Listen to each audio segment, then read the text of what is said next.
So pharmacy as an industry in Canada is in a state of redefinition, and navigating the changes requires understanding of the forces that are at work here. Okay, so let's start with a little bit of background. In our current state of operation, by the year 2036, it's estimated that 25% of the population will be 65 years or older, and match that with a 10% reduction in the workforce. What does this mean? It means that the costs will finally outpace revenues and that healthcare system will no longer be sustainable. Actually, it's estimated that by this time, government health spending will equal 100% of total revenues in the majority of Canadian provinces if the most recent 10-year trends continue. Now add to this the fact that already about half of Canadian population, that's more than over 16 million Canadians, live with some chronic condition, and the incidence of this is increasing. And you can see that the healthcare system is in serious trouble. So public spending on the healthcare has risen at an uncomfortably high rate over the past decade. And much like the US, Canada definitely will need to have a serious debate in the coming years about the sustainability of its healthcare system. So the question is, how do you balance affordability with sustainability, given that the public per capita spending on healthcare is projected to increase by 58%, which amounts to more than the projected $7,000 per capita per year cost just by the year 2016. So where does pharmacy fit into this? Well, to date, pharmacy is practicing according to a commoditized drug distribution model. Further, we know that due to the unsustainability of the current healthcare model, the government is forced to and will continue to make cuts in spending, while at the same time trying to increase public access to healthcare.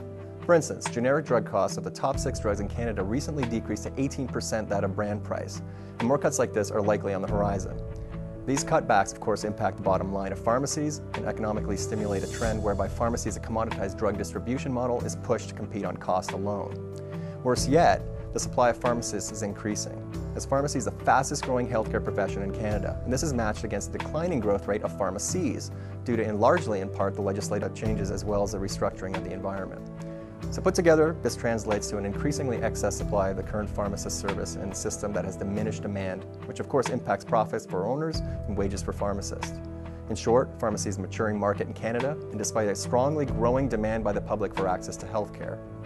As previously noted, the government needs to improve access to healthcare while at the same time decrease costs with the primary goal in mind to maintain the sustainability of our healthcare system. A less expensive way to increase healthcare access means a continuing increased scope for pharmacists and other frontline healthcare professionals, which translates to strong opportunities for first movers who can effectively reorient their business models. But this is just the beginning. Pharmacists occupy spaces that cannot be occupied in efficiency or professional literacy by any other profession. This depiction of what I call, or like to call, the healthcare continuum is siloed in each of the access points shown here. And this translates to economic slack and increased costs of healthcare. The World Health Organization estimates that this may account for up to 40% wastage in the average healthcare system, including Canada. If you look at crossing these barriers and interfacing the various silos between doctors and patients, governments and clinicians, etc., these are roles that best and often already are occupied by pharmacists. The point here is that the pharmacy is a unique and highly versatile skill set that has barely been tapped into or applied.